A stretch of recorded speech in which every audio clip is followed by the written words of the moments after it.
slobodno baciti.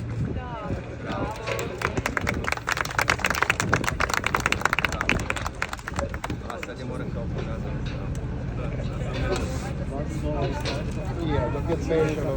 Ja, kako? Evo ga. Još jednu za svaki slučaj. Hvala i sretno.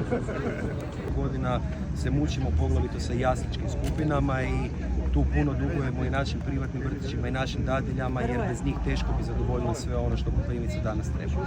Tako da ovi novi vrtićki kapaciteti će sigurno pomoći u tome da konačno više nemamo te rasprave i da sva djeca imaju zajamčeni standard na području grada Koprivnice. A kad pričamo o samim radnim mjestima, teško mi je sad licitirati koliko će na kraju ispasti, s obzirom da nas po zakonu, nakon što ćemo otvoriti ovaj vrtić, čeka i razdvajanje dječjeg vrtića Dragišca. Morat ćemo imati 2 ustanove, ali kad pribrojimo